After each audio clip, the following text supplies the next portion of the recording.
prevenir a ocorrência de ameaças ou violação dos direitos da criança e do adolescente. Então é necessário estar bem alerta para identificar e denunciar qualquer tipo de violação de direitos. Disque 100, Campanha em Defesa dos Direitos da Criança e do Adolescente, Governo do Estado do Amapá, Rede Abraça-me e Rádio Difusora de Macapá.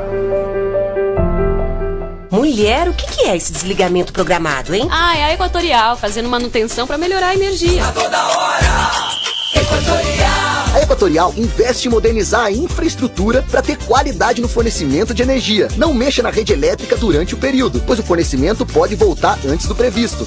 O aviso sobre desligamento programado é feito antecipadamente. A toda hora, a Equatorial trabalha para o fornecimento de energia de qualidade. CEA Grupo Equatorial, por você hoje, pelo futuro todo dia. O Centro de Atendimento à Mulher e à Família Camuf faz acolhimento de mulheres e famílias que vivem no contexto de violência. Telefone do Camuf de Santana, 98402-0521. Macapá, 98402-5037. Nesta quarta tem emoção com futebol aqui pela 630 AM. É a estreia do nosso segundo representante na Copa do Brasil. Direto do Estádio Zerão, a partir das 8 da noite, as emoções de Oratório São José. Você confere na palavra do Camisa 10. Reportagens de Tavares Santos, comentários de Mário Palito. No plantão, João Grandão. Futebol, Copa do Brasil, pura emoção. É com o Timão campeão da Difusora. Oferecimento, Governo do Estado do Amapá. Trabalhando pelo Amapá inteiro. 13h59. Direto da redação, Boletim Difusora, em cima dos fatos. Boletim Difusora. Carnaval 2025. João Bosco Rodrigues, conhecido como Bosco, é mestre-sala do Piratas da Batucada há 36 anos e possui 19 títulos no Carnaval amapaense, sendo considerado mestre-sala com mais títulos do Brasil. Sua trajetória começou em 1980 e, ao longo dos anos, ele se tornou uma figura carismática na comunidade.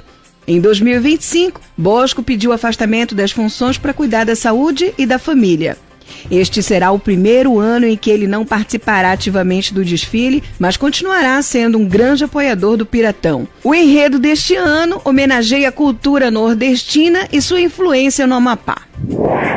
Em Vitória do Jari, o governo do Amapá construiu um novo prédio para o Batalhão da Polícia Militar em Vitória do Jari, visando melhorar o atendimento à segurança pública. A nova estrutura, finalizada com investimentos de R$ 916 mil, oferece recepção, salas multiuso, auditório e acessibilidade, além de melhorar as condições de trabalho da PM no município. A obra gerou cerca de 20 empregos diretos e faz parte das iniciativas do governo para melhorar a infraestrutura e a qualidade de vida da população no estado. Quinta edição da Copa Promessa K1 Amador. A quinta edição da Copa Promessa K1 Amador, apoiada pelo governo do Amapá, acontecerá em 29 de março na Escola Estadual Sebastiana Leni, em Macapá. O evento de artes marciais terá competições para iniciantes nas modalidades de kickboxing, jiu-jitsu, boxe e MMA. O objetivo é incentivar jovens talentos e promover o esporte como ferramenta de saúde e bem-estar social. A competição contará com lutas casadas masculinas e femininas divididas por peso. A programação visa fortalecer o esporte amador e dar visibilidade aos novos atletas. Adriana Correa, Boletim Difusora. Boletim Difusora. Difusora ZYH 422, 630 kHz, ondas médias. Rádio Difusora AM. Estúdios localizados na Rua Cândido Mendes 525 Centro, CEP 68.900-100, Macapá. Uma emissora do governo do Amapá. Difusora AM. Entra no ar Diagro em Ação. Juntos pelo agro, pela pecuária, fortalecendo o campo com defesa e inspeção. Desenvolvendo o Amapá. Apresentação, equipe de agro de comunicação.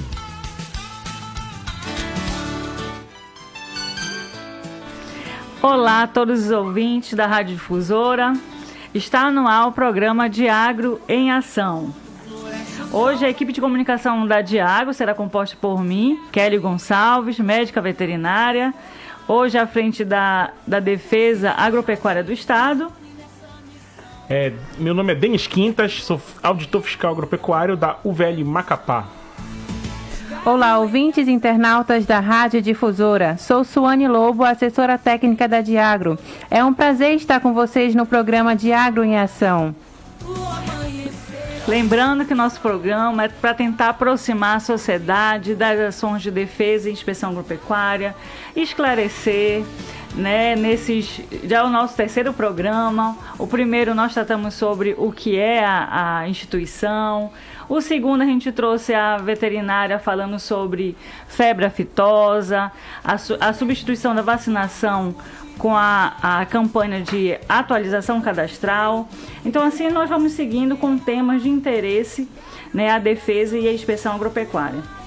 E hoje estamos trazendo um tema, né, de grande relevância ao Estado e ao Brasil, que a gente vai entender o porquê disso, que é sobre a vassoura de bruxa da mandioca, sua importância econômica e social, e conhecer o histórico da ocorrência dessa doença. Lembrando que é uma grande ameaça à mandiocultura nacional, que é isso que nós vamos descobrir hoje, né, Denis? Com certeza, isso é um problema que está acontecendo no Estado, né? E trouxemos convidados aí para falar sobre o assunto. E por enquanto, a gente vai passar para Suane para falar sobre as nossas redes sociais e como se conectar à Diagro. Quer acompanhar mais sobre o trabalho da Diagro? Siga nossos canais oficiais no Instagram, @Diagro_oficial, no Facebook Diagro AP. E para quem quiser assistir ao vivo, estamos transmitindo na página do Facebook da Rádio Difusora de Macapá. Mande sua pergunta ou mensagem. Estamos acompanhando os comentários na live do Facebook da Rádio Difusora e também nos nossos canais oficiais. Fique à vontade para interagir. E com os nossos convidados hoje, vamos apresentar aí o primeiro, Adilson Lopes Lima. Ele é pesquisador da Embrapa, possui graduação em Direito pela Universidade Estácio de Sá, graduação em Agronomia na Urcamp.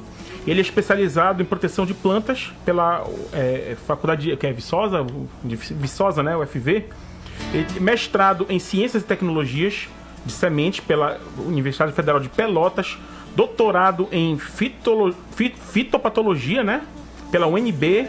Ele é pesquisador da empresa brasileira de pesquisa agropecuária, a Embrapa, e atua no controle biológico com ênfase em isolamento, caracterização e avaliação de agentes fúngicos para o controle biológico e promoção do crescimento vegetal. Esse currículo é quase metade do programa foi de currículo. Extenso, né? Boa tarde, Adilson. Como é que tá? Tudo bom? Boa tarde. É um prazer a gente participar desse programa hoje e mostrar um pouco do trabalho que a Embrapa vem fazendo para tentar minimizar e conter a dispersão desse problema seríssimo para a mandiocultura nacional, estadual e nacional. A gente vai discutir muito sobre isso durante essa longas 1 hora aí de duração no programa. E também, além do representante da Embrapa, aqui, o nosso pesquisador da Embrapa, temos também o auditor fiscal agropecuário, engenheiro agrônomo Tiago Baltazar Cardoso. Olha, o currículo também dele é grande, hein? Vamos fazer disputa de currículos aqui. Ele possui graduação em Direito pela Faculdade Estácio Macapá. E, como eu falei no início, ele é agrônomo, né, formado pela UFRA. Especialização em Engenharia de Segurança do Trabalho, com ênfase na utilização de equipamentos de proteção individual, no uso de agrotóxicos. E, atualmente, é o gerente de defesa vegetal. E, como eu falei no início, é auditor fiscal agropecuário, né, faz parte da equipe técnica da Diagro onde ele atua desde 2010. Seja muito bem-vindo, Tiago. Obrigado Kelly, obrigado Denis, Suane, obrigado Adilson por ter atendido o convite da Diago também estar presente aqui. É um prazer estar aqui no programa, discutindo um pouco sobre esse problema, né, que felizmente o Amapá foi a porta de entrada do problema no Brasil, mas nosso dever é justamente trabalhar e tratar do problema da melhor forma possível. Então a gente fica muito feliz de poder estar discutindo sobre esse assunto, um assunto que é o tema em todas as reuniões de defesa vegetal atualmente pelo Brasil, não só no Amapá. A gente poder estar discutindo e levando um pouquinho da informação para o produtor sobre as problemáticas e o que tem sido feito no estado do Amapá. É isso aí. Então vamos começar já a fazer umas perguntas, discutir, explorar esse tema, né, para trazer a público a toda a sociedade. E aí vem a primeira pergunta que eu acho que é primordial e eu vou direcionar ao nosso pesquisador da Embrapa. A vassoura da bruxa. O que é essa vassoura da bruxa? Vassoura de bruxa, né? De bruxa. Da mandioca. A vassoura de bruxa é uma doença, né, que entrou recentemente no Brasil. Na verdade, ela foi reportada oficialmente em 2024, né, pelo MAPA e com auxílio da Diagro também nesse trabalho de ocorrência do Brasil dessa praga. Na verdade, essa ocorrência é a primeira ocorrência para as Américas, inclusive, não é unicamente para o Brasil. E ela é causada por um fungo, né? Um fungo de nome Ceratobacillus theobrome ou Rhizoctonia theobrome, e há suspeitas que ela tenha entrado por meio da Guiana Francesa, já que essa doença, inclusive essa doença é nova em termos em termos mundiais. Inclusive ela foi esse micro-organismo foi associado a essa doença no final de 2023. E como existem muitos imigrantes na Ásia, inclusive essa doença foi reportada inicialmente para o mundo em 2023 na Ásia, e como existem muitos imigrantes asiáticos na Guiana Francesa, suspeita-se, isso não é uma afirmação, que ela tenha entrado no Oiapoque via imigrantes, né? Na verdade via Guiana Francesa. Então, de fato, é uma doença bem recente, bem nova, né? Ela foi em 2023? Muito nova. Na verdade, essa doença já ocorria na Ásia desde 2005. Mas se atribuía essa doença a outro micro-organismo, a uma bactéria, né? Uma bactéria típica, que é sem parede celular, que nós chamamos de fitoplasma. Então, desde 2025... acreditava-se que essa doença era causada por uma bactéria. E aí no final de 2023 agora foi confirmado que a doença é causada não por uma bactéria, mas por um fungo cujo nome eu falei aí anteriormente. A primeira notificação da doença nas Américas foi agora aqui no Amapá? Foi. É interessante também observar o valor da defesa sanitária, né, agropecuária. Se provavelmente a origem foi a Guiana Francesa, a defesa lá, eu não sei se existe uma defesa agropecuária efetiva lá, acaba sendo mais falha, né? Nossa, conseguimos detectar a doença e de repente até impedindo que alastre para outros locais, né? Esse é um ponto que a gente tem, né, por morar no norte do Brasil e morar num estado de fronteira. Como a gente está no estado de fronteira, a gente está sujeito a essas entradas de pragas exóticas, vamos dizer assim, no nosso estado, no Brasil entrar por aqui. A gente tem esse histórico aqui já, né? A gente convive com a moça da carambola desde 96 e entrou da mesma forma, via a Guiana Francesa, né? E temos outras ocorrências, né? Temos a broca do gorgulho da manga, detectada pela Diagro agora há um ano atrás, né? Aqui no Oiapoque também, e agora a vassoura de bruxa da mandioca. Então, com certeza, essa, vamos dizer assim, a vulnerabilidade desse controle do trânsito nas fronteiras do país deixam a gente mais suscetíveis à entrada dessas doenças aqui pela nossa fronteira, aqui no norte do Brasil. Para quem ligou o rádio agora, né, vai que ligou agora nesse exato momento, é bom lembrar que nós estamos hoje numa discussão sobre a vassoura de bruxa da mandioca. Mas antes de voltarmos ao assunto, vamos liberar o quadro Diagro News, conectando você ao agro.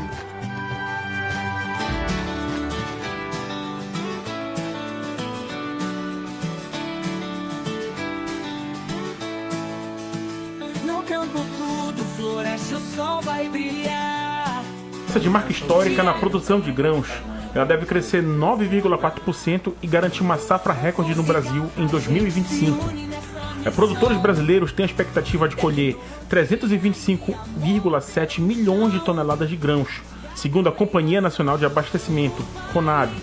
A perspectiva é que o resultado ajude a impactar na redução de preço dos alimentos para nós brasileiros. Olha, coisa boa vindo aí. E lembrando também de AgroNews, início do período de plantio da soja. Ela inicia-se dia 1º de março e vai até o dia 8 de julho. Voltando às perguntas aí, Denis, solta mais uma aí pra gente. Vocês falaram sobre a origem da doença, né? O agente que causa, que é um fungo, né? Como o doutor Adilson falou recentemente, agora, ainda há pouco, né? E quais são os sintomas? O produtor observa o que quando pode estar cometendo essa doença? O que ele pode observar, identificar alguma coisa?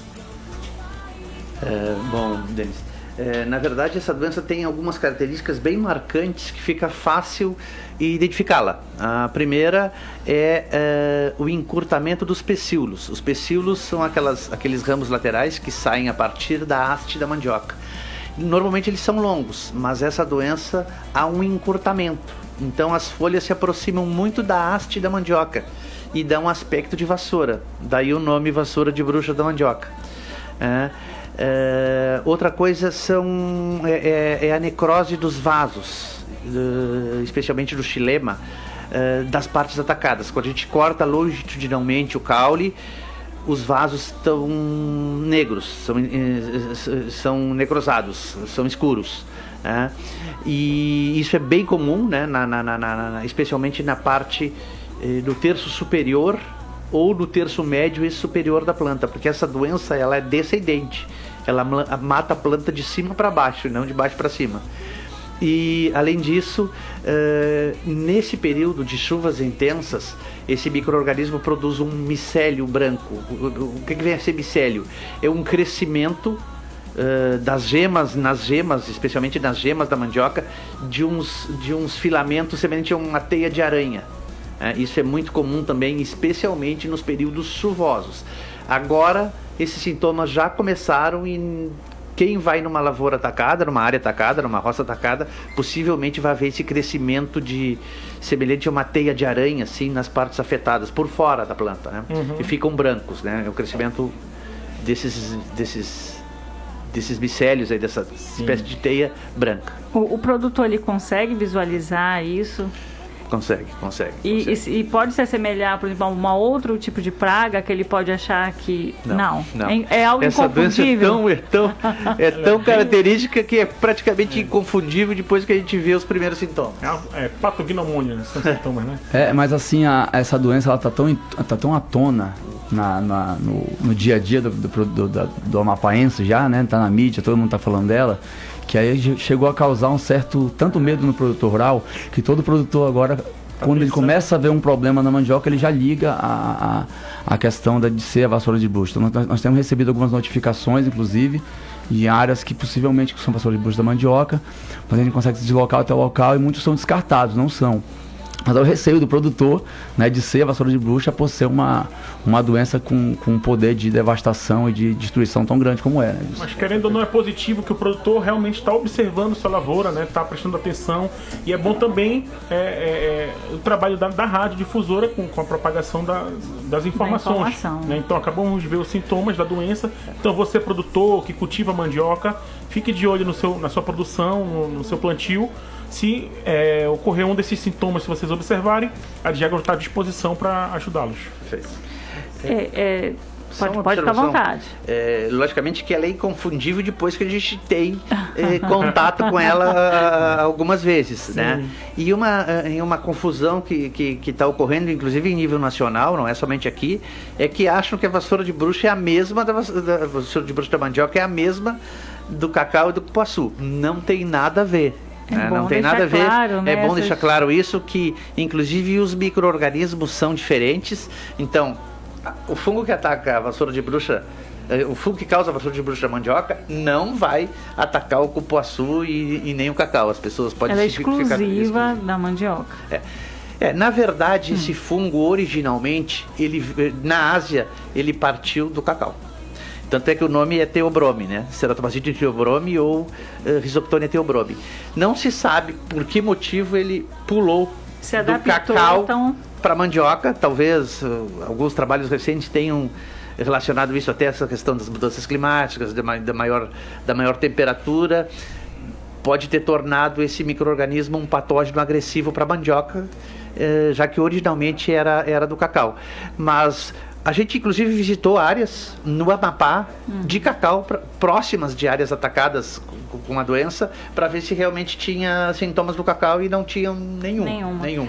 Então não se sabe se o Ceratoplasmide Theobrome, que originalmente era do cacau e passou para a mandioca, tem condições de da mandioca passar para o cacau de novo. Não se sabe isso ainda, é uma incógnita grande. Essa doença, como é nova, ainda precisa se aprender muito sobre ela ainda. E qual a situação atual da pesquisa sobre essa doença aqui no Amapá? A pesquisa está sendo direcionada em duas vias. A primeira é na busca de... a primeira e mais promissora é a busca de materiais resistentes. Variedades de mandiocas resistentes que nós já temos, inclusive. Já temos pelo menos 2 materiais que são resistentes, mas são materiais indígenas. Então o acesso desses materiais depende de regulamentação, de questões legais. Então a gente não pode acessar diretamente esse material e multiplicá-lo para distribuir de forma generalizada, inclusive para agricultores não indígenas. Esse é um ponto. O outro ponto é a questão do uso de fungicidas, que a gente não começou ainda porque não tivemos a autorização. O Ministério da Agricultura precisa fazer uma autorização. Agora a questão da emergência, isso vai estar facilitado. E uma grande dificuldade de se trabalhar com esse micro-organismo, muito inclusive, é que ele é um fungo fastidioso. A gente não consegue ou tem muita dificuldade de produzi-lo em laboratório e inocular a planta artificialmente. Ou seja, a gente tem que contar com um inóculo que está no ambiente. Então essa é uma grande dificuldade, porque a gente não tem como quantificar o quantitativo de inóculo que tem no ambiente, né? E realmente esse fator aí da gente não conseguir produzir em larga escala esse micro-organismo em laboratório para fazer inoculações artificiais em plantas e ver a resistência é uma dificuldade grande. E já se pensou assim, já que o senhor comentou a questão do próprio cacau, de repente, o que levou essa resistência do cacau a não ter mais essa praga? Já tentaram ir por essa vertente? Não, mas a doença existe ainda lá na Ásia. Essa doença ocorreu na Ásia. Ela existe ainda no cacau? Existe no cacau. Uma variaçãozinha, né? É uma variação. A doença é a queima dos poteiros, da necrose dos vasos do cacau também. Ela existe no cacau, continua, né? Só... de certa forma ela pulou, né? Jump que falam do cacau para mandioca e conseguiu atacar a mandioca hoje. Uma observação que eu acho muito importante: esse micro-organismo, na verdade, ele não é um patógeno comum. Não é um patógeno comum na maioria das plantas, né? Ele é um patógeno que muitas vezes ele é um endofítico, ou seja, ele convive com a planta de maneira benéfica, inclusive, né? E não se sabe por quê, né? Não se sabe por que ele, de uma hora para outra, assim, ele se transformou em um patógeno altamente agressivo. Como eu falei, existem muitas incógnitas com esse micro-organismo. Ou seja, precisam ser respondidas e não vai ser tão rápido essas respostas. Imagina. E aí, Sônia, como é que está a nossa audiência? Muitos internautas aqui, o Márcio, a Sandra Teixeira, Frank Andrade, o nosso diretor-presidente está acompanhando a gente, a Gessolina Galeno, todos acompanhando o nosso programa.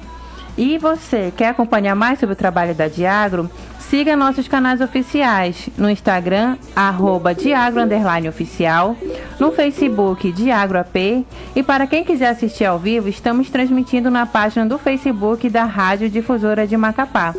Mande sua pergunta ou mensagem, estamos acompanhando os comentários na live do Facebook da Rádio Difusora e também nos nossos canais oficiais. Fique à vontade. Adilson, voltando à questão, você está falando das dificuldades, dos desafios na pesquisa. Tem algum outro desafio, de repente infraestrutura, vocês não estavam preparados para a doença? Tem mais algum fator que dificulta essa pesquisa hoje? Sim, sempre um dos principais fatores é recurso, né? A gente está com um recurso limitado, inclusive a gente tinha até o final do ano um recurso para desenvolver as ações de pesquisa, e esse recurso, com essa questão de orçamento foi suspendido temporariamente. Então, recurso é um fator que realmente há necessidade, porque os deslocamentos para o Oiapoque, nas áreas indígenas, para avaliar as cultivares resistentes, são deslocamentos caros, né? É longe chegar no Oiapoque, a hospedagem é cara. Então, existe a dificuldade de recurso, né? E a dificuldade de infraestrutura também. Inclusive, a gente está fazendo um acordo de cooperação com a Universidade do Estado do Amapá, Campus Amapá. Por quê? Porque lá tem a doença. A gente não consegue trabalhar aqui na Embrapa Amapá com essa doença, aqui na Embrapa Amapá, porque a gente para trabalhar, a gente tem que introduzir esse micro-organismo no município do Amapá. E isso a gente não pode, porque ele não está oficialmente no Amapá, e a gente correria o risco de introduzir esse micro-organismo, como ele tem umas estruturas de propagação muito pequenas, os esporos, que a gente chama de basidiósporos. Ele pode muito bem ser disperso e de certa maneira, entrar no município via essas ações. Então, a gente está... como falei, está com um acordo de cooperação com o campus lá da Embrapa no Amapá, da UEAP no Amapá, município do Amapá, para trabalhar justamente lá.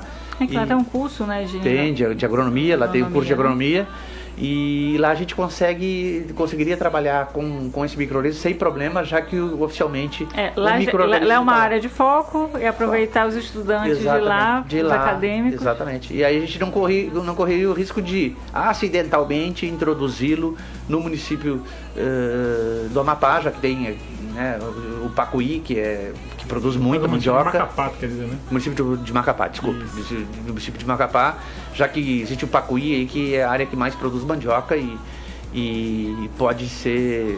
E possivelmente essas mandiocas sejam vulneráveis a esse micro-organismo. Porque isso é uma característica interessante. Esse micro-organismo é altamente agressivo para determinadas cultivares e para outras não. Só fazendo um gancho aqui, ajudando um pouquinho na história da pesquisa aqui da Embrapa, né? A Embrapa tem feito essas pesquisas com essas duas variedades indígenas, e tem uma possibilidade de uma variedade não indígena ainda muito no início dos estudos, né, Gilson?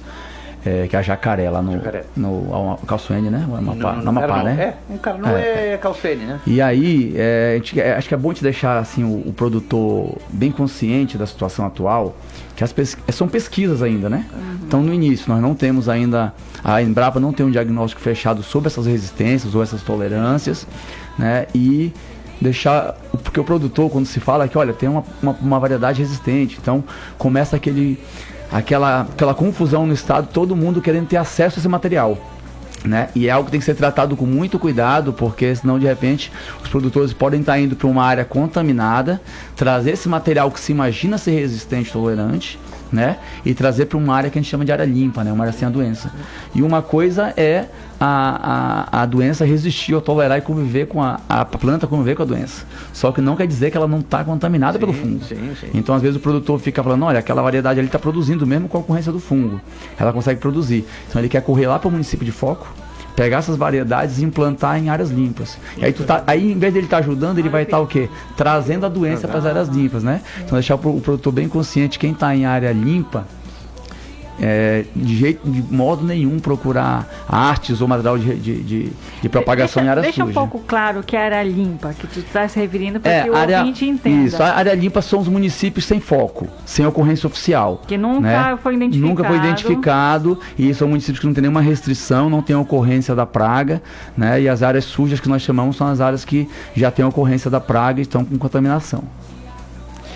Uma observação também, para reforçar a fala do Tiago, é que esses materiais indígenas, eles são detentores de conhecimentos tradicionais. Então, existe legislação que protege essas variedades e ninguém pode ir lá pegar sem autorização e sair multiplicando, né, desordenadamente. Então, quem fizer isso está sujeito a penalidades, inclusive. Então, atentem-se a isso, que esses materiais são protegidos e para utilizá-los só depois de uma orientação, de uma autorização oficial por parte dos indígenas. Então é muito importante o produtor, se tiver alguma dúvida, né, algum questionamento em relação a essa doença, procurar a Diagro, procurar a Embrapa em busca de informações, né, para não fazer alguma coisa que possa prejudicar não só ele, mas como todos os produtores vizinhos, né, da região. É isso mesmo, a gente tem tentado propagar ao máximo essa informação, a gente tem rodado pelo estado inteiro fazendo a parte de educação fitossanitária com nossos técnicos, orientando produtores, orientando a sociedade civil como um todo, orientando os agentes políticos dos municípios, que são importantes, as secretarias de agricultura, os prefeitos, né? E que nos casos de ocorrência ou dúvidas, né, procurar o escritório da Diagro mais próximo. Alguns já acessaram alguma pergunta até pelas nossas redes sociais, né? De alguma forma entrar em contato com a Diagro, que a gente vai estar de prontidão para ajudar a responder esses questionamentos, ou, quando for possível, comparecer também até as regiões de notificação. Tudo bem. Vamos dar um intervalo comercial, beber uma água, recuperar o fôlego e voltar a essa tão importante discussão sobre a vassoura de bruxa da mandioca. Diagro em ação. Siga a Rádio Difusora nas redes sociais. Se inscreva em nosso canal no YouTube e concorra a muitos prêmios. Difusora. O Bloco da Secai entra na avenida, com ofertas imbatíveis e cashback em todas as compras. Freezer 100 litros, 159 mensais. Airfry 4 litros, 289. Caixa de som JBL 224 mensais. Cadeira Tramontina 49,90. É o Bloco da Secai entrando na avenida e parcelando tudo em até 12 vezes sem juros dos cartões. Vem pra Center Kennedy. Venha desfrutar dos navios e ferryboat Ana Beatriz. Viagens aconchegantes, confortáveis e contemplando a beleza do rio Amazonas. Oferecemos áreas totalmente climatizadas e ao ar livre para redes, camarotes, suítes com frigobar e restaurante, lanchonete e bar. Transporte de cargas, caminhões e veículos. Navios e ferryboat Ana Beatriz, saindo de Santana para Belém, do Porto do Grego. Segunda, terça, quarta, sexta e sábado. De Belém para Santana, Porto Líder. Segunda, quarta, quinta, sábado e domingo. Informações Reis Miranda, 96 991 52 0030. Navios e ferryboat Ana Beatriz, onde sua viagem é um lazer. A tradição está chegando. Festividade de São Tomé no Quilombo Alto Piratiba. 28 de fevereiro, sexta-feira. Almoço e jantar grátis. Chegada da Mãe de Deus da Piedade de Mazagão Velho e Mar Abaixo a noite toda. Dia 1º de março, sábado. Aparelhagem trepidante. Almoço e jantar grátis. Torneio de futebol masculino valendo um quarto de boi. Primeiro lugar, segundo lugar. Caixa de cerveja. Às 15 horas. Embarcação grátis na Balsa do Matapi. Festa boa é na beira do Igarapé. Vem ser feliz no Quilombo Alto Piratiba.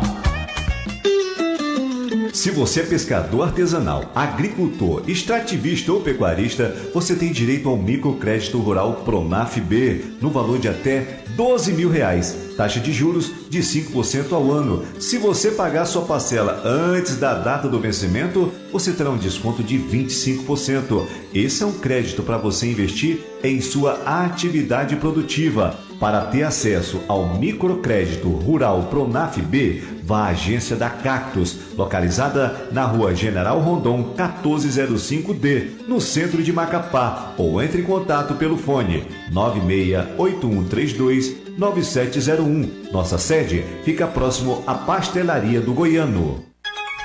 O Núcleo de Acolhimento às Mulheres Lésbicas, Bissexuais, Transsexuais e Intersexuais acolhe a população LGBTI, que vive em vulnerabilidade social. O AMA está localizado na rua Odilardo Silva, 845, bairro Julião Ramos, em Macapá. Telefone 98403-3018.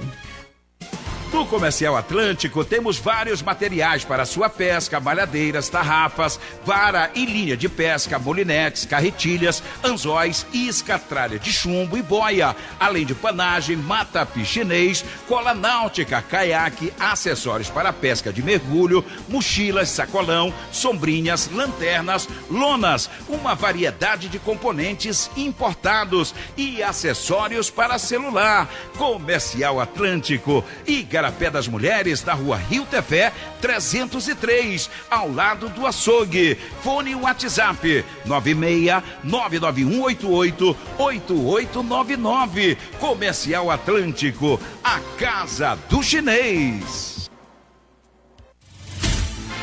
Nesta quarta tem emoção com futebol aqui pela 630 AM. É a estreia do nosso segundo representante na Copa do Brasil. Direto do Estádio Zerão, a partir das 8 da noite, as emoções de Oratório São José. Você confere na palavra do Camisa 10. Reportagens de Tavares Santos, comentários de Mário Palito. No plantão, João Grandão. Futebol Copa do Brasil, pura emoção. É com o Timão campeão da Oferecimento Governo do Estado do Amapá, trabalhando pelo Amapá inteiro. Siga a Rádio Difusora nas redes sociais. Se inscreva em nosso canal no YouTube e concorra a muitos prêmios. Difusora. Diagro em ação.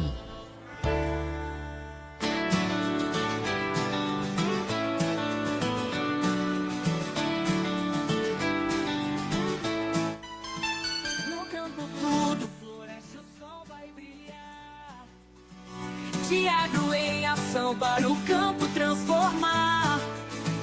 Com força e garra a gente se une nessa missão. Tecnologia e amor. Estamos de volta com o programa Diagro em Ação. Hoje o tema é Vassoura de Bruxa da Mandioca. Estamos com o Dr. Adilson e o fiscal agropecuário Tiago, falando sobre o tema. Mas antes, vamos perguntar da Leide Suane como é que está as nossas redes sociais. Nós temos o Superfunk do Facebook da Difusora, o Dom Emílio. Nós temos também algumas perguntas já para o nosso quadro.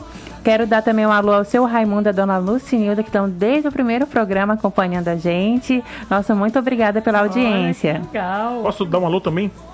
Vou dar um alô aqui para as minhas amigas da UVL, aqui a Renata, a Aline e a Romilda, que provavelmente estão me assistindo. E os amigos também da UVL, né? Rafael Saavedra. Não, mas eles não assistem muito, não. Quem assiste mais são elas, são as minhas fãs. Fãs número 1. Aline, Renata e Romilda, minhas fãs. Então vamos voltar para as perguntas, né? Para a gente tirar as dúvidas dos ouvintes. Vou direcionar agora ao auditor fiscal Tiago Baltazar. Diante de todas essas... vocês falaram sobre a doença, né, a sua expansão, os problemas, né? Mas aí, qual o papel da Diagro nas ações contra a vassoura de bruxa? Essa é uma pergunta que sempre aparece pra gente nas nossas caminhadas por aí, porque o produtor rural muitas vezes ele não consegue, e é difícil realmente diferenciar, mas quando é a Diagro que atua? Quando é o Rurap, a Extensão que atua? Quando é a Embrapa que atua, né? Quando é o Ministério da Agricultura? É o que fica assim muito... na dúvida do produtor, né? A gente ressalta aqui que essa doença, como foi mostrada pelo Adilson no primeiro bloco, ela é uma doença que no início se imaginava que fosse causada por um fitoplasma, uma bactéria anuclear, né? Que causava um super brotamento, né? E ela estava sendo estudada, inclusive, pela Embrapa há muito tempo nesse sentido. Muito tempo, desde 2023, né? E aí ela é uma doença que já existia no Brasil, em outros locais do Brasil, né? O superbrotamento. E nesse sentido, quando se trata de doenças, vamos dizer assim, a grosso modo dizendo, doenças comuns, geralmente quem cuida dessa parte é a assistência rural, assistência técnica, ela vai lá e cuida. A Diagro, como órgão de defesa agropecuária, ela trabalha com as doenças, as pragas de importância econômica nacional, enquadrados como importância econômica nacional, as pragas enquadradas como quarentenárias, presentes e ausentes, com programas oficiais. Então, naquele primeiro momento, quando se pensava que era um fitoplasma, a gente até iniciou umas atividades usando o princípio da precaução pelo problema social e econômico que estava causando no EPOC, até aquele momento era chamado no EPOC, né? Mas quando a Diagro entrou mesmo de fato em ação e tomou a frente das atividades, foi após a detecção da praga como uma praga quarentenária presente, com essa detecção oficial em 24, né, como a vassoura de bruxa da mandioca, que é uma praga quarentenária presente nesse caso. E aí, sim, quando é uma praga quarentenária presente ou ausente, a Diagro assume o papel de ser quem toma as rédeas, vamos dizer assim, para controle das ações justamente com o Ministério da Agricultura. Explica um pouquinho mais sobre a questão da praga quarentenária presente. Por que ela se enquadra nesse...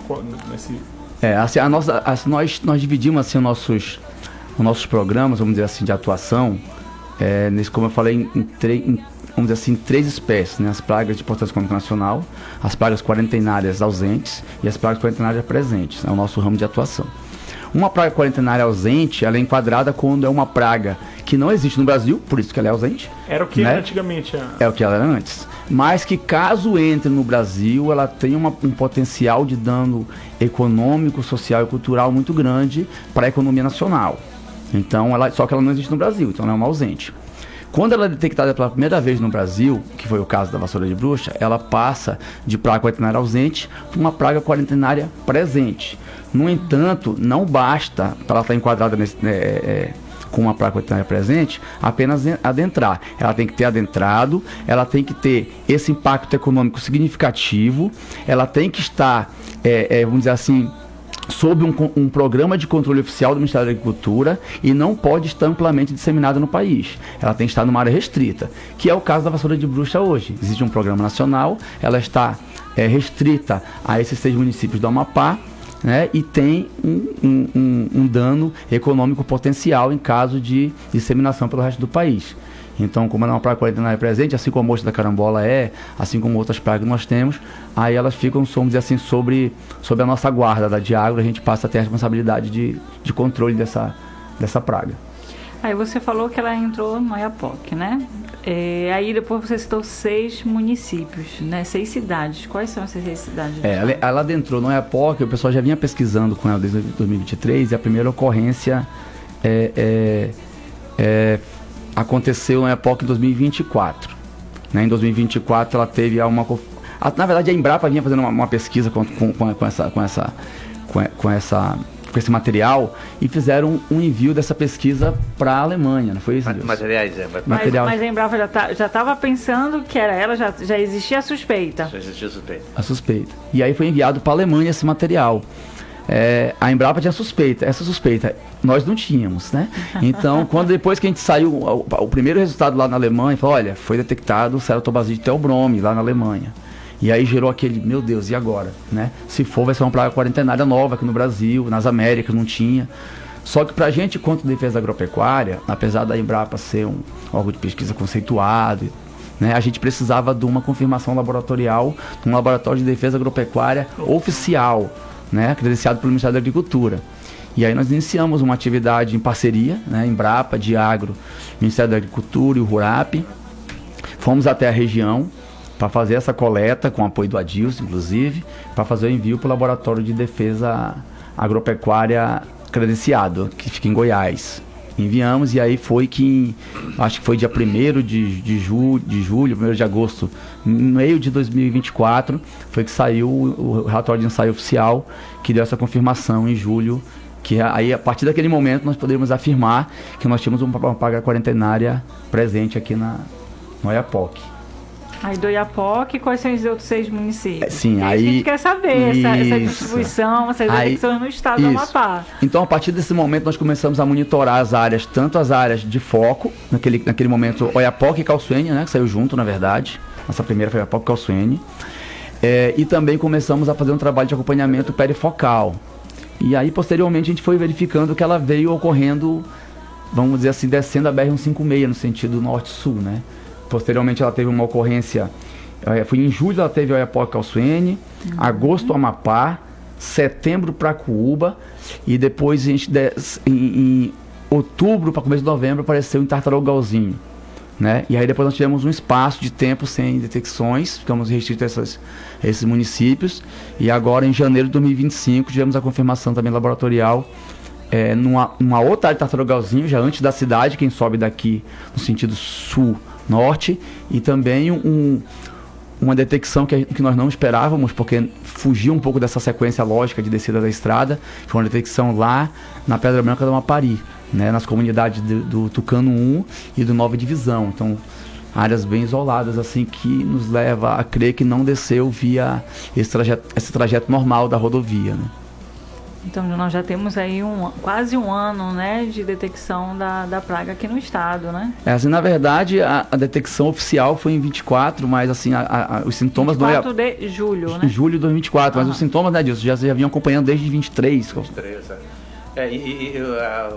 A data precisa que a gente se deparou com essa doença no Oiapoque, em área indígena, foi o dia 24 de março de 2023. A gente chegou numa área completamente atacada, com sintomas de doença que nós não conhecíamos, né? E a partir dali, como inicialmente a gente falou, a gente começou a procurar na literatura informações sobre a doença, e encontramos uma doença na Ásia, que era chamada de superbrotamento, superbrotamento asiático, e os sintomas eram praticamente idênticos. Então a gente associou inicialmente a essa doença, superbrotamento asiático, que era causado por uma bactéria, que teoricamente seria causado por uma bactéria atípica. E como falei, desde 2005 essa doença é chamada na Ásia de superbrotamento, e era atribuída ao fitoplasma, né? E aí no final de 2023 foi que se fez a relação do agente causal, Ceratobasidium theobrome, com a doença. Então, de lá para cá, final de 2023 para cá, que a gente sabe que é causado por um fungo, porque até lá a gente achava que era uma bactéria. E só uma observação, essa é a primeira detecção oficial da doença para as Américas, né, foi, né, em Calçoene, no projeto de assentamento lá Irineu e Felipe, né, em agosto de 2024. Então, dessa data, agosto de 2024, foi que foi detectado esse micro-organismo para todas as Américas, né, no mundo. Eu tenho uma teoria assim que, como elas já vinham observando sintomas no Oiapoque desde 2023, aí fala assim, olha, mas 23 estava só no Oiapoque, já vieram observar em Calçoene só em 24, um ano depois. E depois disso, rapidamente apareceram os outros 6, né? E aí eu tenho uma teoria, porque o Oiapoque, ele tem vamos dizer, aquele isolamento via a rodovia, em que a utilização de maquinários não é tão frequente. Os maquinários que vão para o Oiapoque normalmente ficam no Oiapoque, né? Depois que, por algum motivo, essa doença veio para Calçoene e, vamos dizer assim, chegou no asfalto, eu acho que facilitou essa disseminação para esses demais municípios. Por isso que a gente vê uma disseminação mais rápida agora de Calçoene para esses demais municípios. E Tiago, que atividade a Diagro está fazendo em relação a essa doença que está acontecendo? Assim, após a gente ter a confirmação da ocorrência da vassoura de bruxa, em ser enquadrada como uma praga quarentenária presente, nós dividimos nossas ações em 4 pilares de atuação, né? Nós passamos a fazer o cadastro das propriedades produtoras de mandioca, principalmente perifocais, que, vamos dizer assim, ao redor do foco, né? E dentro do foco. Um dos pilares é esse. O outro foram os levantamentos de detecção da praga dentro das áreas de produção de mandioca, tanto contaminadas quanto áreas próximas do foco, que era justamente para a gente poder delimitar a ocorrência da praga e saber onde é que a praga estava oficialmente, né? Intensificamos as nossas atividades de educação fitossanitárias, com palestras, orientações técnicas, né? Programas de rádio no interior também sobre o tema. E também iniciamos a questão do barreiramento com a nossa fiscalização de trânsito fitossanitário, né? Até naquele momento nós implantamos a barreira de trânsito logo após o foco. Assim, o foco saiu com a confirmação, acho que foi dia 2 de agosto, se eu não me engano, e aí dia 8 ou 18 de cabeça não lembrando, nós já estávamos com uma barreira implantada da Diagro lá no posto fixo da Polícia Rodoviária do Tartarugalzinho, firmamos uma parceria com a Polícia Rodoviária do Tartarugalzinho, e aí começamos a fazer essa questão da fiscalização de trânsito, educação fitossanitária, levantamento e detecção em propriedades com produção de mandioca e cadastramento dessas propriedades. Nossa, então teve todo o envolvimento aí, né, de como se fosse colocar toda uma equipe voltada para essa atividade. Isso, nós tivemos assim uma equipe inteira, assim, nossas ações ficaram voltadas semanalmente. Nós tínhamos uma equipe para a região e é só revisando. Chegava uma equipe de lá, mandávamos outra, né? Durante esse período eu tenho aqui alguns dados. Nós fizemos, visitamos mais de 100 propriedades para fazer cadastramento só naquela região, né? Fizemos 149 levantamentos de detecção em áreas de plantio de mandioca, em áreas que poderiam ter foco, né? Fora os materiais que nós coletamos e mandamos para laboratório, alguns confirmados, outros não. Durante nossa fiscalização abordamos mais de 1.500 veículos, né? Instituímos portarias de restrição estaduais que faziam essa proibição desse trânsito de material que orientava produtores. Na parte de educação sanitária já atingimos mais de 2.000 pessoas que foram orientadas através de palestras ou programas ou orientações no trânsito, né? E dessas 2.000 pessoas em praticamente 90 ações de educação sanitária. Então foi assim uma força-tarefa que a Diagro empreendeu focada nesse programa da vassoura de mandioca para tentar que, assim, eu digo assim, que o nosso papel quanto à defesa a gente quer realmente, lógico, combater, né, e eliminar a praga. Mas a gente sabe que ela é muito difícil. Então a gente quer nesse momento, assim, a gente quer principalmente conseguir controlar a disseminação dessa praga, restringir para que ela não aumente para o resto do estado, que é o tempo que a Embrapa consegue correr com as pesquisas e encontrar esse material resistente, os fungicidas ou os outros materiais, né? Eu acho que o Adilson pode falar um pouquinho aqui pra gente, porque isso aconteceu com outras culturas já, né? Eu lembro que antigamente se falava assim, olha, acabou a produção de banana no estado, quando teve o problema na banana aqui, né? E a pesquisa caminhou e deu resultado, não é isso, Adilson? Sim, inclusive a principal linha que a gente defende e que é muito mais fácil de ser adotada pelo produtor é o uso de variedades resistentes. Nós já temos 2 materiais resistentes. Agora existe a iniciativa da Embrapa Mandioca e Fruticultura mandar 120 genótipos deles lá de Cruz das Almas para a gente avaliar aqui quanto à resistência.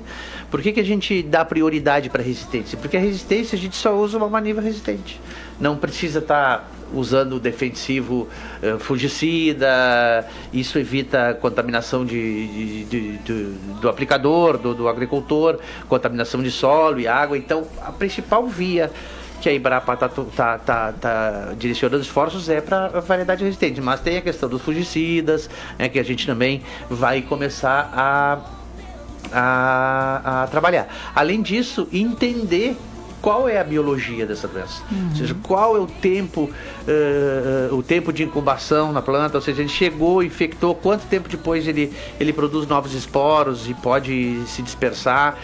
Onde essa doença sobrevive? Só na mandioca? A gente tem indícios de que ela tem outros hospedeiros. Então não é só na mandioca, que possivelmente não seja só na mandioca que ela sobreviva. Ou seja, são muitas incógnitas, é uma doença nova e certamente a gente vai levar um tempo considerável para se conhecer a biologia desse fitopatógeno, né? A gente chama de fitopatógeno. E é muito importante conhecer isso também, porque as estratégias de controle muitas vezes são baseadas na biologia do organismo. Então, além dessas iniciativas de controle, né, materiais resistentes, fungicidas, entender melhor a biologia do fungo, a capacidade de dispersão, sobrevivência é muito importante para as ações de controle também. É interessante ver nessa ligação da Embrapa com o órgão de defesa do estado do Amapá, né, onde é representado pela Diagro, ter essa interação entre vocês, né, um explorando a parte da pesquisa, o outro entrando com as ações de defesa agropecuária. E vocês falaram lá no primeiro bloco uma parte que ficou gravada aqui.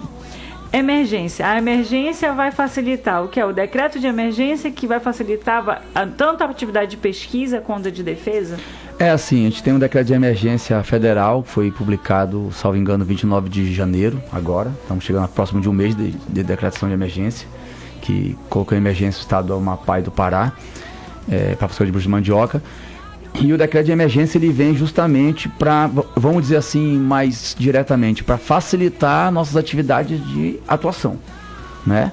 A gente facilita com que venham recursos para as atividades de pesquisa, facilita que venham recursos para as atividades de defesa, né? Então alguns, vamos dizer assim, alguns tratos de contratações, de atuações, de legislação, do que pode ser feito ou não, quando nós estamos sob um decreto de emergência federal, eles são, vamos dizer assim, no bom sentido, facilitados, né? Para que a gente possa ter acesso mais fácil a todos os instrumentos que nós precisamos para atuar. E é muito importante que foi colocado aqui, Kelly, para você, sobre nesses momentos a gente vê como é importante a interação dos órgãos, né, do governo estadual e federal. A gente sempre tem dito nas nossas reuniões por aí que a gente tem, né, o Adilson com a gente, com os produtores, que ninguém vai resolver, deixar bem claro que ninguém vai resolver o problema da vassoura de bucho da mandioca sozinho. A Diagro sozinha não vai resolver o problema, a Embrapa sozinha não vai resolver o problema, o RURAP, a SDR, os produtores. Então é uma união de esforços, né? Cada um fazendo a sua parte, né? E o principal, vamos dizer assim, responsável pelo sucesso para a gente conseguir combater essa doença, eu digo que são os próprios produtores rurais. Compartilhamento de responsabilidade. A conscientização, né, dos produtores, para eles terem a consciência. Assim, um dado que eu vejo assim rápido, que a doença veio descendo do Oiapoque até Tartarugalzinho, e a gente acredita que ela veio seguindo a BR-156, né? Depois tu vê assim, mas ela foi e pingou, vamos dizer assim, lá em Pedra Branca do Amapari, no Tucano 1 e no Nova Divisão. Olha a distância, né? E aí como é que isso foi para lá? Então a gente tem nossas teorias, né? Provavelmente foi material contaminado que foi levado, ou um instrumento de manuseio que foi contaminado, né? Ou um pneu de um carro, porque como é um esporo, tem um fungo esporulante, tem uma propagação muito rápida, né? Então é um apelo que a gente faz aos produtores para se conscientizar nesse trânsito entre áreas contaminadas e não contaminadas e manuseio de material de propagação vindo dessas áreas que estão contaminadas. Já estamos no final quase no final do nosso programa. Vamos entrar agora no nosso próximo quadro para a gente escutar a sociedade e os nossos ouvintes. Ouvinte pergunta, a Diagro responde. Nós temos uma pergunta aqui no Facebook para o Dr. Tiago. Quais os parceiros que estão envolvidos na ação de combate à doença? Essa é uma pergunta muito importante, assim, porque a gente que está mais participando, a gente vê como é grande o leque de pessoas que atuam, né? Então nós temos um sistema de comando de incidentes, tá, criado a nível federal, em que tem a atuação da Diagro, da Embrapa, do RURAP, do Ministério da Agricultura, da SFA Macapá, do Amapá, desculpa, do DSV Brasília, do Ministério de Brasília. Nós temos também tido um apoio de outros entes, como o próprio Senar, das prefeituras, dos municípios. Os prefeitos têm se conscientizado e ajudado a gente, Secretaria de Agricultura, e a união desses órgãos, assim, do governo do estado, todos os órgãos ligados ao setor produtivo têm contribuído e têm participado dessas ações, né? Em especial o Diagro, o RURAP, a SDR, os órgãos do governo estadual têm tentado unir esforços, como eu digo, em prol do combate e da resolução do problema. E a Embrapa, que é uma grande parceira nossa, né? Está sempre junto com a gente. Tem uma câmara, né? Uma câmara da mandioca? Foi criada uma Câmara Setorial da Mandiocultura do Estado, justamente por conta desse problema, né? E além desses órgãos que eu falei, na Câmara ainda fazem parte CETEC, a Secretaria de Povos Indígenas, né? Os próprios caciques, né, das áreas indígenas, produtores rurais, né? Então é uma gama de instituições. É ruim eu falar assim, que eu sei que vou ter esquecido alguma, né? Depois vão me cobrar, esqueceu de mim, né? Mas são todos os órgãos ligados de alguma forma ao setor produtivo, estão incluídos e participando dessa Câmara Setorial que tem discutido os problemas da mandiocultura. Temos mais uma pergunta aqui do João, de São Joaquim do Pacuí. Se eu comer mandioca contaminada, causa problema para a nossa saúde? É uma pergunta que a gente escuta, assim, né? Sempre. A gente escuta também desde a época da bolsa da carambola, né? A gente se escuta, mas a gente não tem problema. Podem ficar despreocupados, não existe nenhum... Saiu até uma nota oficial agora do Ministério da Agricultura quanto a isso, né? Para despreocupar o produtor, que o problema da vassoura de bucho da mandioca, ele é estritamente econômico. É problema de perda de produção, mas que não tem nenhuma ligação com problemas para a saúde da população. Eu vou fazer uma pergunta. Posso fazer uma pergunta? Pode, tá liberado. Essas variações de mandioca, assim, alteram o gosto? Por exemplo, a mandioca que a gente costuma comer aqui, uma mandioca lá do sul, do sudeste, tem um gosto diferente? Pode ter alguma mudança no paladar do... Não, depende da variedade. Logicamente que cada variedade tem a sua característica de paladar, né? de palatabilidade, enfim. Mas, logicamente que depende. Se a gente tiver uma mandioca com uma determinada característica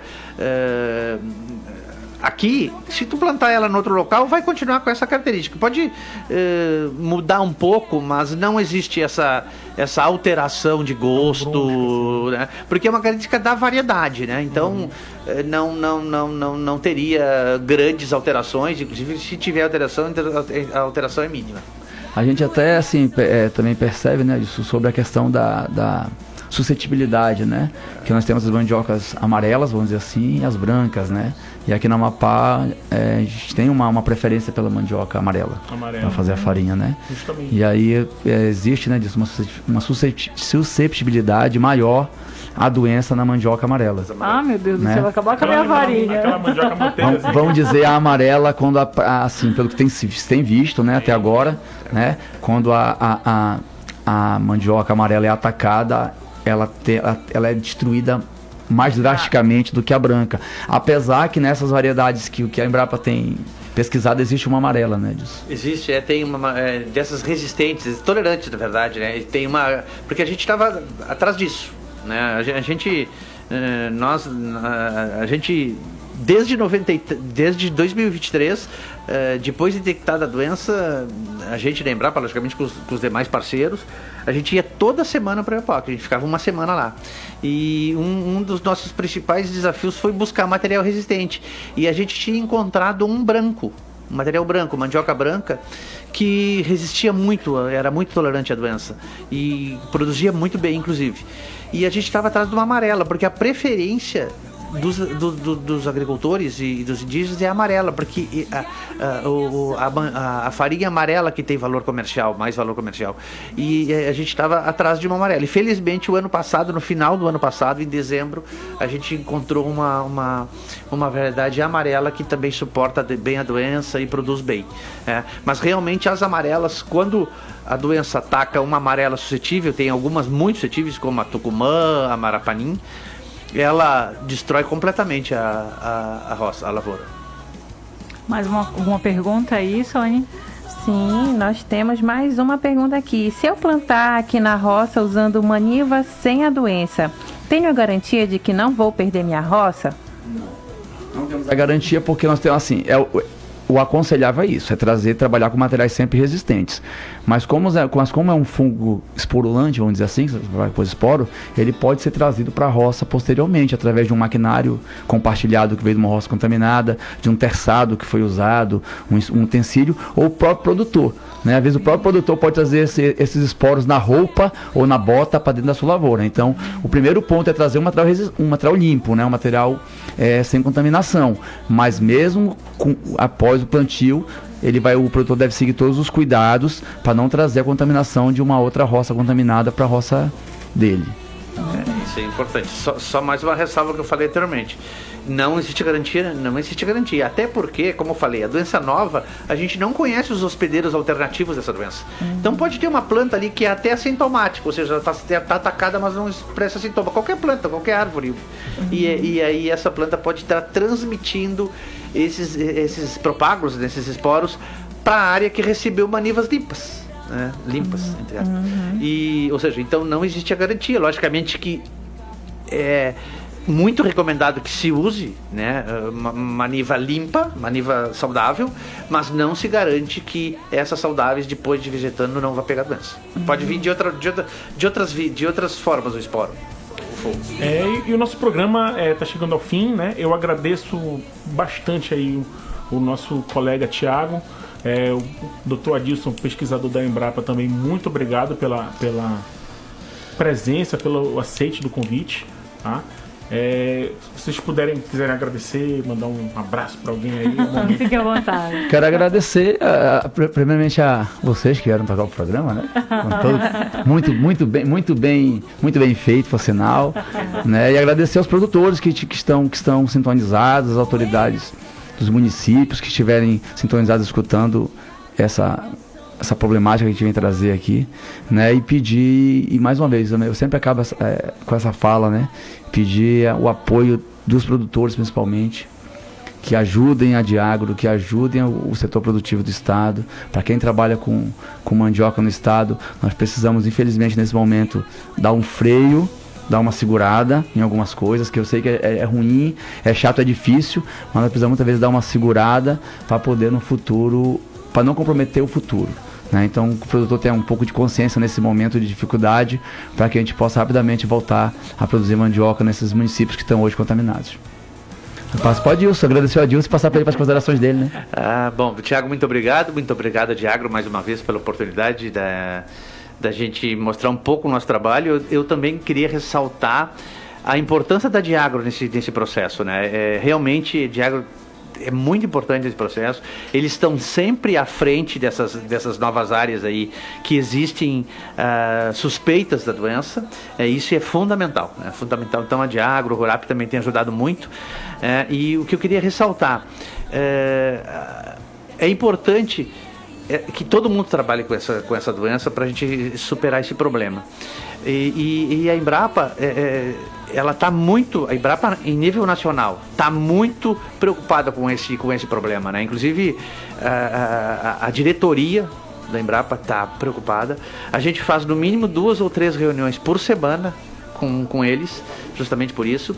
E a gente tem institutos internacionais também. Eu quero chamar a atenção aqui e agradecer o DSMV, que é o Instituto da Alemanha, que a gente tem contato direto também. Foi eles que, inclusive, detectaram originalmente a doença, e, inclusive, com base nesse trabalho da Embrapa, foi que o Ministério da Agricultura buscou esses primers para fazer as avaliações. Então, a rede nacional e internacional que está envolvida com esse trabalho é muito grande, além das instituições estaduais que todas, né, estão muito imbuídas na questão de resolver o problema. Como eu falei, e eu sempre falo, a principal linha de pesquisa é buscar material resistente. Até hoje, todas as doenças graves do Brasil foram superadas com material de resistência. E a gente vai superar essa também com material de resistência, tanto é que todos os dias eu falo praticamente com o Éder, que é o melhorista lá da Embrapa Mandioca de Fruticultura, para a gente trabalhar nesse sentido de buscar materiais resistentes. Gente, muito obrigada a todos os ouvintes. Gostaria de só reforçar que na semana que vem, carnaval, né? Vamos estar pulando na banda nesse exato momento, na próxima terça-feira. Então, infelizmente, não haverá o programa Diagro em Ação, devido à transmissão, né, desse evento de grande importância para o Estado. Mas, no dia 11, retornaremos já com outro tema, inspeção de produtos de origem animal. Então, até mais, pessoal. Até a próxima. Tchau, tchau. Tchau. Acabamos de apresentar mais um programa com a marca e credibilidade Difusora.